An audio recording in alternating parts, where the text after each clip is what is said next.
Welcome, everyone. This is Daniel Mueller, Managing Director of SOLIDleaders. With me is Monique Cunningham, our Head of Marketing. Monique, go ahead, take it away. Thank you. Thank you. Great to have y'all here today. Just remember to hold your questions till the end of the webinar and to make sure that you stay to the very end because we've got some really important items to cover with you and a really special offer to offer you at the very end of the webinar. So you're going to want to stay till the end. Again, it's only 30 minutes. You have plenty of time to sit back and enjoy. Thank you. Good. I'm going to share my screen. Thank you, Monique. This is a PowerPoint that I put together about 10 years ago that I have been sharing, and it's been resonating with many executives over the past 10 years. And the way that this PowerPoint presentation evolved was from me when I first started executive coaching back in the late 80s. And a man named John Padgett, who is CEO of Interlogic Trace, a 2,000-employee company based in San Antonio, hired me to be his executive coach. And he decided that he wanted to leave his current position, and he decided that he wanted to use me as his career coach. I didn't know what career coaching was back then. It was totally foreign to me, but I muddled through it with John, helped him with his resume, his bio, etc. And then I watched John, and I watched a whole bunch of CEOs and senior executives along the way as they progressed their careers. And I was 30 at the time, and he was much older. And as they progressed their career into retirement. And I saw many executives that did successful retirement, and many that were unsuccessful in retirement. And so I saw the differences. I captured them in this PowerPoint, and basically I'm saying, this is what to do as you approach retirement. This is what you should do with your career in a strategic way. So we call it Strategic Career Planning for Leaders, and the first section starting with the end in mind. What is the end in mind? The end I call portfolio life. And what I say about this place of portfolio life is just like you diversify an investment portfolio, you should diversify your career portfolio. So with an investment portfolio, you have stocks, bonds, CDs, cash on hand, etc. With a career portfolio, you have a smorgasbord of activities that you're doing. And these multiple streams of activities make a rich river of life. It's multiple streams of interest, multiple streams of activity. It keeps life interesting. It allows for maximum flexibility. So it's something to aspire to. Many of you are probably close to that stage where you're starting to think about what you're going to do when you're not doing a full-time job anymore.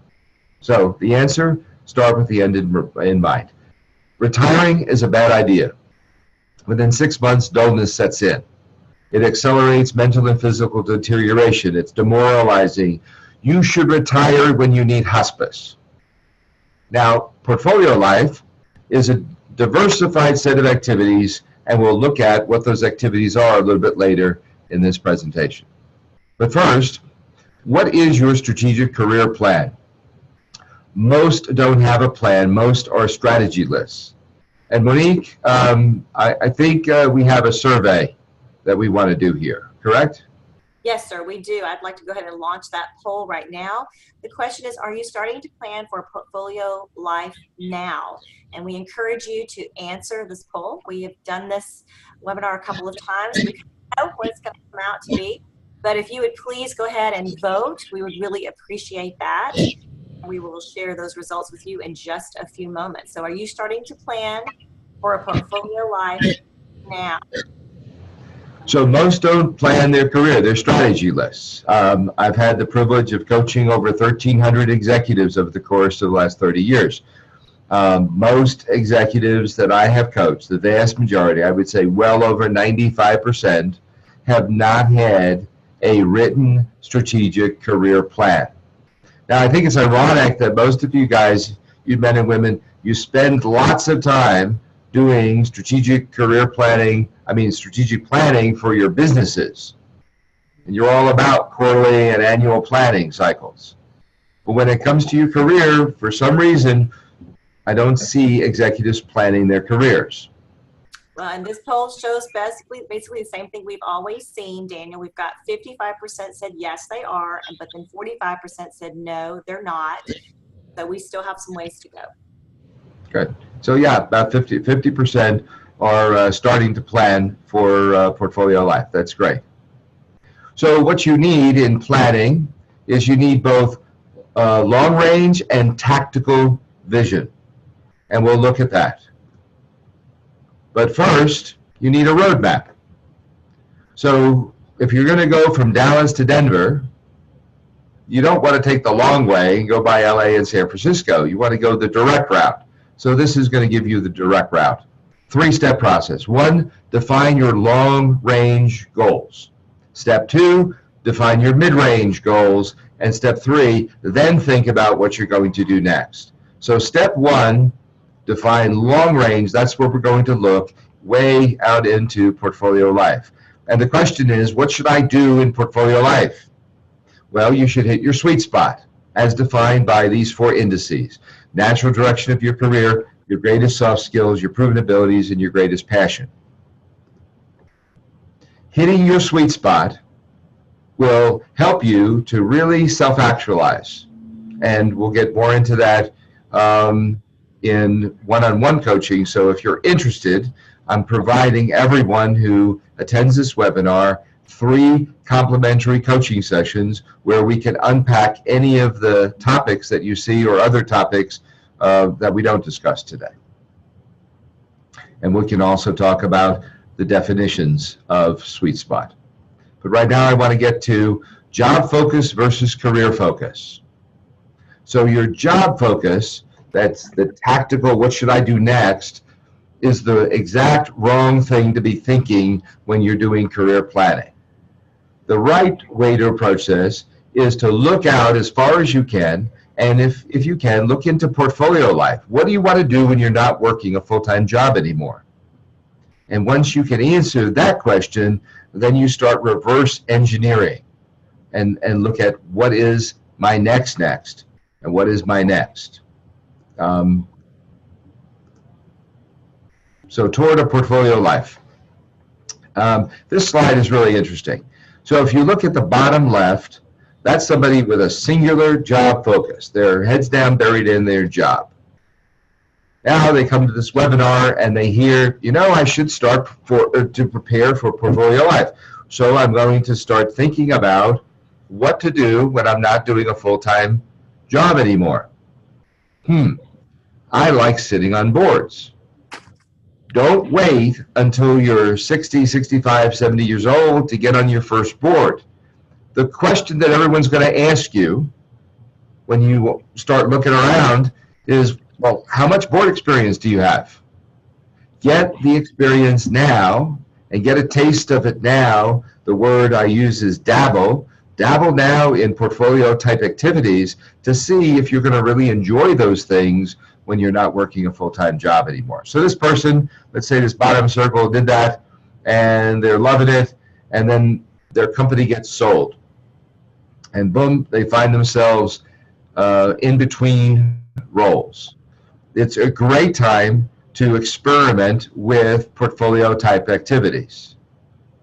It's a great time to get on some boards, do some speaking, writing, teaching, consulting, what have you.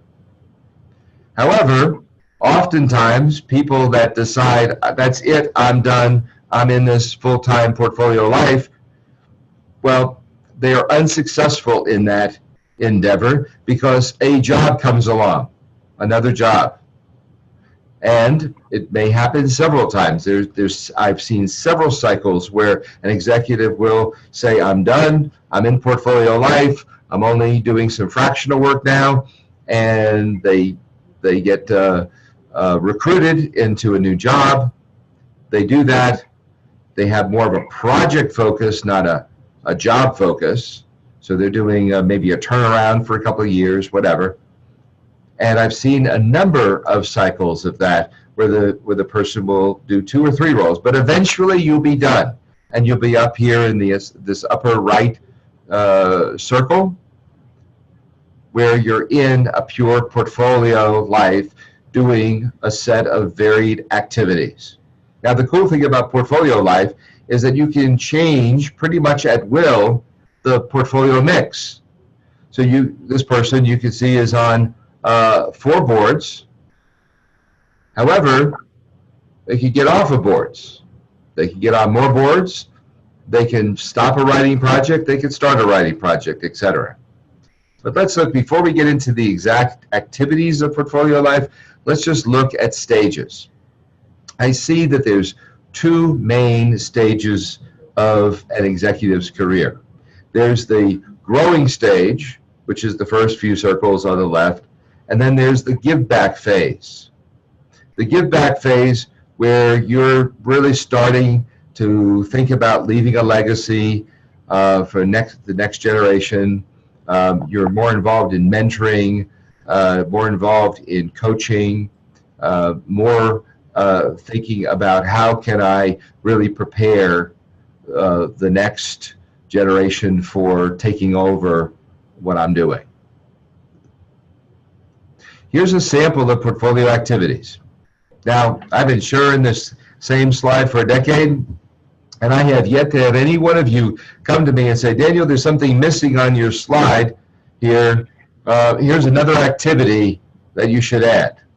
So please do add something to this slide if you can, but otherwise, this is the set of activities that executives do in portfolio life. So interim leader, board member, advisor, doing capital formation, some type of deal making, professional services, which is my favorite section because I is one, coaching, consulting, and advising. And I'll just belabor this one a second and just say that I make a differentiation between advising and coaching. So advising is what you are naturally gifted at if you're any good at what you've been doing your career. For example, a CFO with 20 years experience naturally would be a good subject matter expert advisor to another CFO that may be a first-time CFO, or a chief marketing officer that's been around for a couple of decades, would be ideally suited to mentor, to develop, to advise a first-time CMO or VP of marketing, right? So that's advising versus coaching. Coaching is a very specific discipline. This is what I teach now for a living, and if you're interested, I'd be happy to talk to you about how I can help you become a coach, advisor, or consultant. Entrepreneurial ventures, family interests, and education and nonprofit. And these are very popular. Teaching, speaking, writing, community service. So that's the short list of portfolio activities. Monique, do we have another survey? We do. We want to know if you have a written career plan. You know, we spend time writing plans for your businesses and for the companies you work for, but do you have a written career plan? Where are you going to go? Where the position you are now? What is the next position that you want to be in? And so what we want to know, do you have a written career plan? If you would please vote now and let us know if you have a written career plan currently, not if you've actually written it down on a piece of paper and you know how you're going to get to the next step. So almost everyone has voted, and this one's very interesting, Daniel. We have 83% said no, they do not have a written career plan, and 17% said they did. Okay, so I'm going to make a recommendation to everyone, and that is everyone on this webinar, I would like you on one piece of paper or one page in a Word doc, type up your career plan. So there's no excuse. Everyone on this webinar should be able to do their career plan. It could be on the back of a napkin, but develop a written career plan. Think about what you want to do in portfolio life. Pick some of those activities that you think you're most likely to enjoy and do well, that are in your sweet spot, and then reverse engineer it to say, okay, well, what should I do in order to prepare for portfolio life? So 4 things: sweet spot, the natural direction of your career. So following the natural direction. If you've been a CFO of 3 or 4 different companies, it's probably not the right time to go back to school and become an architect. My expertise is with senior executives. And when you're a senior executive, to go back and start at the beginning in another function is very, very painful and not often successful. The most common example I can give you is any of the functions, finance, operations, development, sales, marketing, whatever, becoming a CEO. Most CEOs are not suited to be a CEO. Over 50% are really not suited for the role. They end up there for various reasons, but over 50% are not suited. So I talk more people off the ledge of becoming a CEO than I do help them become a CEO these days, just because we have so many CEO failures. And why promote yourself to your highest level of incompetence? Okay, so there's benefits to portfolio life. There's some obstacles as well. We'll send you this deck so you can review it. Question I get a lot is sabbatical okay? Yes, it is, taking time off, but it's suboptimal if you take more than 6 months off. So here's a roadmap to advancing your career. 8 steps. Step number 1 is learning how to best use a career coach. I really believe in career coaching. I really believe everyone should have a career coach. I'm not promoting our career coaches here. Sure, I would love you to select one of our career coaches to work with. That's the reason we do these webinars, is to expose ourselves to you, and some of you are naturally going to want to hire us to do career coaching for you. However, I'm really not saying that. I'm saying hire a career coach, whether it's us or someone else, but work with a career coach. It will absolutely accelerate your career. You'll get the most out of your career. If you were a professional golfer and you were competitive and you wanted to be more competitive, you would not think of taking the field without having a coach. If you were any kind of professional athlete, if you were any kind of professional actor, you would have a voice coach, and you would have an acting coach, and you would have who knows what else. Certainly an agent. So why do executives think that it's okay not to have a coach? Well, it's because there's just not enough information out there about coaches, and quite frankly, a lot of coaches are not very good. So some of the mediocre coaches give coaching a bad reputation. But more often than not, it's not, well, I don't want coaching because I had a bad experience. It's more, I've never had a coach before. So the vast majority of executives have never had coaches. You know, Monique, that's an interesting poll someday I'd like to do, is how many have had coaches in the past? If you could write that down for next time. Sure. I would like to add that to the survey. How many would like coaching? Do we have a survey on that, Monique? Well, the next survey is actually if they're satisfied with their current role. We just want to kind of take a temperature and see how everyone is in their current role. So if you would participate in our poll right here, are you satisfied with your current role? And it's kind of back and forth with this poll that we've had. Sometimes we have people are satisfied, sometimes it usually ends up being 50-50. And so if everyone would vote, please, so we can see if y'all are within the same what we've seen previously. And so I'm going to just a few more seconds to see if you are satisfied with your current role. Looks like we've got everybody that's wanted to vote voting. So this time, we have 60% that said yes, they are satisfied with their current role, and 40% that say they're not satisfied with their current role.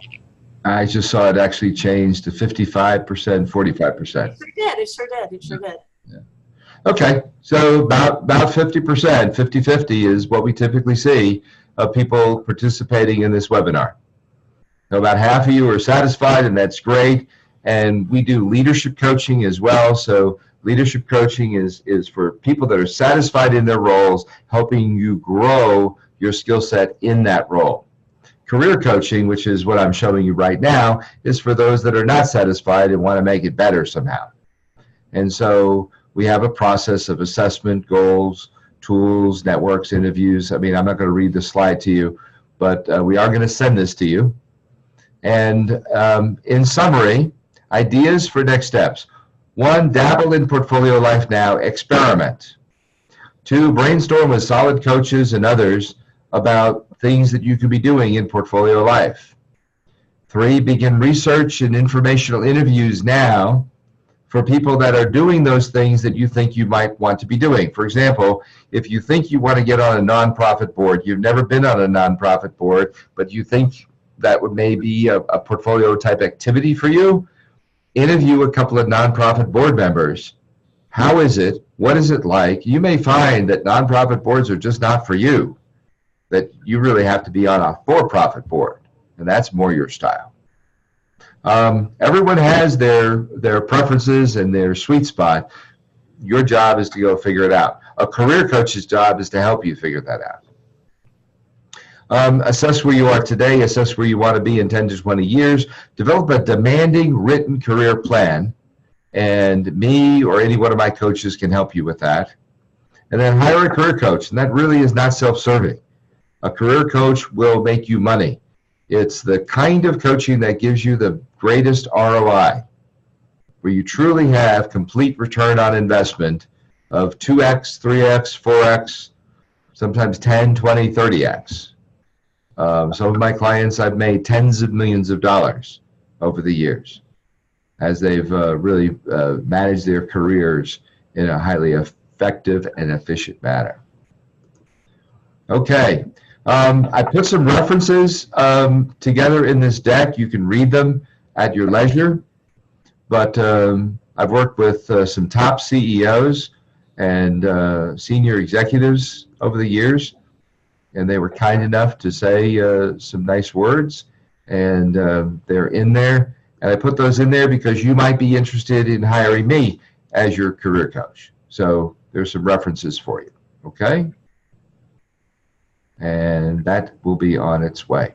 So in summary, 3 things that we do here at Solid. We do career coaching, helping you get a new role. We do onboarding coaching, helping you start a new role. And we do leadership coaching, helping you grow in your role. And it's a full life cycle. So the inflection points are anywhere along this process. So, Daniel? Yes, ma'am. I'd like to do another poll. The people that are here. So our poll is, would you like a gift certificate to experience Solid Leaders executive coaching to either grow your career or enhance your leadership skills? So would you like, no obligation, a free gift certificate to experience Solid Leaders executive coaching, either grow your career or enhance your leadership skills? I want you to know that you vote on this because we want to know if you're interested in that. I think Daniel's laid out perfectly why it's a coaching and how it can benefit you in your career and in your life and your leadership skills. And so would you like to take advantage of this? Today, we have Daniel Mueller is really busy, but he has opened up some slots. So book a time with him. And if you look online on the screen, there is a URL. If you literally go to that URL, you can book a time to meet with Daniel in the coming weeks. Completely free, and so we highly recommend you do that. So we've got 73% people on here say that yes, they're interested, and so I want to just encourage you to go ahead now and grab that. I'm also going to put the link in the chat, so in case you didn't get it or you don't know how to get to it. Marilyn said she did 3 sessions with you, and she would love to share with her husband to do 3 sessions. Sure, we'd love to. Just the only stipulation I ask, you have to be a true executive. So I don't care what your title is, I care that you're a true executive, which means you're running a function and you have a series of direct reports and you have an organization that you manage. Okay? We're going to give everyone of you who wants a complimentary 3 coaching sessions, we're going to give you all of our IP, all of our intellectual property. We're going to give you our entire toolkit for career coaching, and it includes an orientation to career coaching, assessment tools, goal setting tools, resume, bio, elevator speeches, cover letters, networks, etc., interview methodology, negotiating methodologies, as well as onboarding, so starting the new job. The truth is that 1 out of 5 executives get either fired or quit during their first year in a new executive role. 1 out of 5, 20%. So we really work here at Solid to help you with onboarding, starting that new job as well. It's one of our core areas of expertise. In addition to that, we'll give you all of our leadership coaching materials because they're very similar to onboarding. All of the materials we use to grow an executive skill set to the next level. Okay? In this deck, there's a little blurb about us. I won't bore you with the details. Add a little blurb about me. That's even more boring. But what is important is that you remember we have 3 different types of coaching available to you. Career coaching, helping you get a new role, onboarding, starting a new role, and leadership coaching, growing in the role. Okay, very good. Well, that's all I have for today. Please put any questions in the chat, and we'll answer them individually. Put your email in there, and I'll send you back answers to any of the questions that you have. Monique, thank you so much. Thank you. And don't forget to go to the chat and book your call. It's solidleaders.com/schedule. You'll just go there now and book your complimentary coaching call. Again, we want to know that these slots are open and available for you to take advantage of today. And so we highly recommend that you grab your spot. Perfect. Monique, thank you so much. Everyone that participated today, thank you very much. And I just wish you the very best of success in your career. Thank you. Bye. Thank you. Bye, everyone.